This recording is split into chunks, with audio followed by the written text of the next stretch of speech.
Okay, mes amis, I told you I was looking for the meaning of life, so let's go cut right to the chase. These are supposedly the secret sayings that the living, speaking Jesus spoke to Didymus Judas Thomas, who recorded them.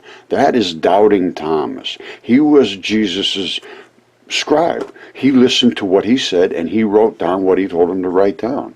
And let's just start with number one. First thing it says, whoever discovers these sayings will not taste death. And what are these sayings? These are from the Nag Hammadi Library. Well, what is that? The Nag Hammadi Library these are Gnostic texts. This was a different culture, basically, than the other religious factions. And they had to hide in the desert and hid these scrolls in these jars, and they were discovered right after World War II. This is the really crazy thing about this. Nobody knew any about this. Nothing, not a word about this until just after World War II. Not only the Nag Hammadi, but the Dead Sea Scrolls, which changed a lot as to what we were taught about religion. Not necessarily change religion, change what we were told was the meaning of religion. Well, what is the meaning of religion? And what is the earth like? And what is everything? Jesus said, know what is in front of your face. Jesus said, know what is in front of your face, and what is hidden from you will be disclosed to you. You have to look. And then, poop, it's going to pop. There is nothing hidden that will not be revealed, and there is nothing buried that will not be raised. Well, let's talk about the buried stuff. And the hidden stuff is being revealed right now. Is just falling like raindrops. All right. Just listen to what it says here. Jesus said, whoever has come to know the world has discovered a carcass, which it is. And whoever has discovered a carcass, of that person the world is not worthy. I'm not making any claims about me. I'm just saying the world is a carcass. You should discover it for your own self. I did. Now 56 and 80, I think it was the other one. Jesus said, whoever has come to know the world has discovered the body, which it is. And whoever has discovered the body, of that one the world is not worthy. Again, that has nothing to do with me. I can tell you, I'm one of the least worthy people on the face of the planet. I am just trying to do what I can do to illuminate what the real world is. Jesus said, whoever is near me is near the fire, and whoever is far from me is far from the Father's kingdom. I can tell you what, my feet have been roasted for about 10 years. Okay, don't forget, see what's in front of your face. And that's what they did see. They realized there was a huge skull of a toothed whale, and this was much bigger than anything that had ever been found before. They were really thrilled. This is Nature Video, The Jaws of the Leviathan by Nature Video. Now, let me show you what a real Leviathan looks like. Most people that know me know that I discovered mud fossils, had them DNA tested, CAT scanned, the whole 9 yards. DNA human, R size. This one here is probably 40, 50 feet tall. I have one that would have been about 150 feet tall. This is a goose. There's the feathers in his head. This is my good friend Caesar. Alright, here's a bone. This all turned to stone. We think they're just stones. No, they are ancient body parts. Now let me show you something that is in the desert in Africa. This is Africa. We're going to come back and check out Africa in a second. Africa misunderstood. Alright, I tell you what, I'm not going to spend too much time on this because either you care or you don't care, and I have found both types. This is a fish that is in North Africa. And that fish has a fin right there. And that fin was being attacked by a dragon, which is right above it. This is the effluent shot out from the dragon. And there's the dragon's head right there. And this is coming right out of his throat and all that stuff. And it is extremely noxious. You see what that's like? You don't see that stuff just laying all over I don't see this around my house. You see that stuff? Look at that. That's virtually identical to snake venom. Very, very, very similar.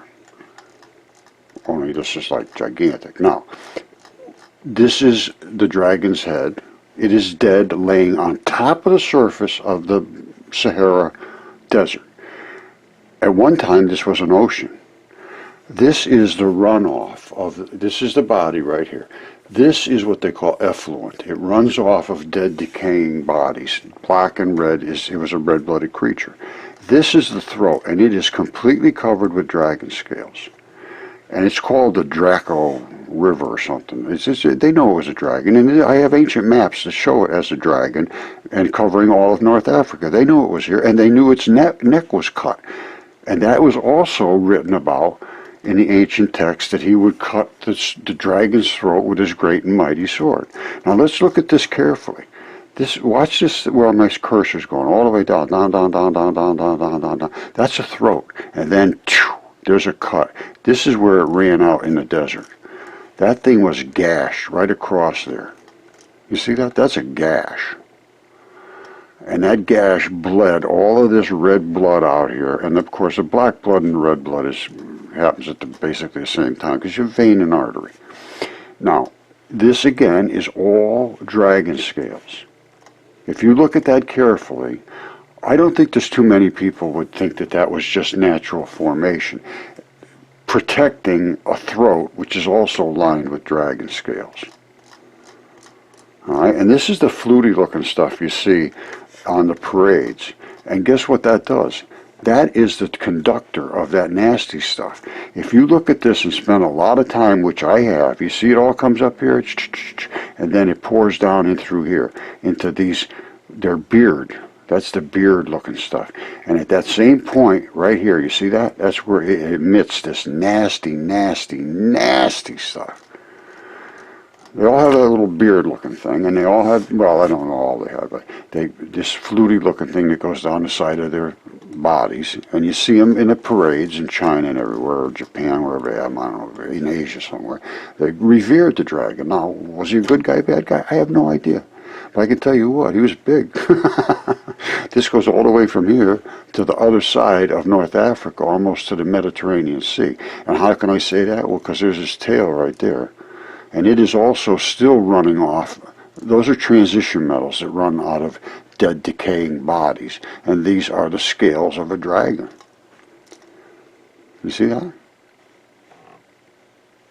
And they run right down here. I mean, there's always well, I don't know, always. I make some of these crazy statements. I don't mean always. But they appear to have a flail at the end. And this is it on this dragon. It comes way out to here. It's almost like feathery looking. See?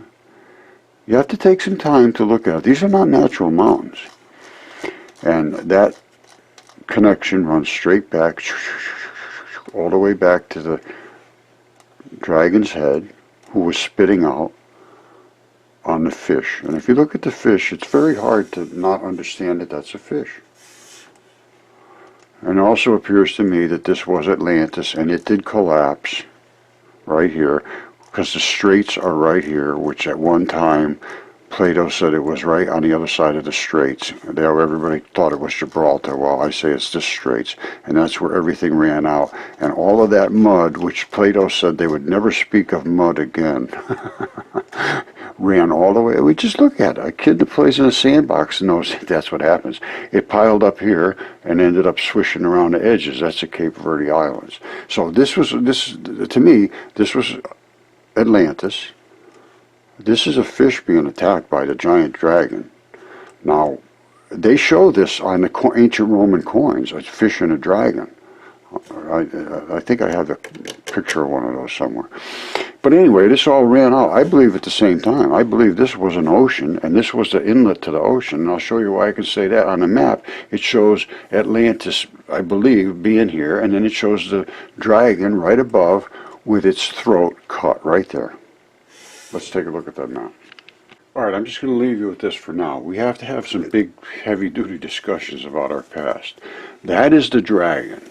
His neck is cut right here. This is a map. I believe it goes to from 1375. It was called Atlas Catalan, as far as I know. And again, this is as much as I know about it. Extremely detailed, and we can drill down into this. And there's a lot of text here. I don't know what it's saying, but I can see there's all kinds of crazy things going on these, and it also has the dragon. Here's the dragon. Whoops. Here's the dragon right over here.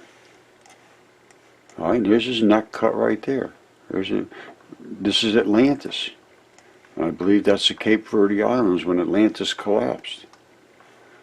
And this is apparently this guy here, Musa Mustafa, I think, something like that, was apparently the ruler of the world at that time, or here he is, I don't know. This is the Red Sea, the Mediterranean, Spain. Dragon runs all across North Africa, exactly like I showed you, and there's his splayed tails. It's time to look at this and understand what these texts are saying. This is extremely detailed. There's a lot of information here. I don't think anybody's really ever looked at it. I can't find anybody who knows anything about it. So, anyway, I'm going to leave it at that for now. Thank you. I love you all. All right, these are the dragon coins that I have found. It looks like to me this thing is attacking a fish, and somebody's coming over here to cut the dragon's throat. Now, that's one coin, and this one here is the gold one, and here we have a dragon looking right over the top of a fish. I don't know if that relates. It seems to me. And then the third coin that I found was this one, and that one there is it looks like the same nose on the dragon, like, you know, and there's a fish underneath it. I don't know. These are the things that I'm seeing, and you take it for what you can take it for.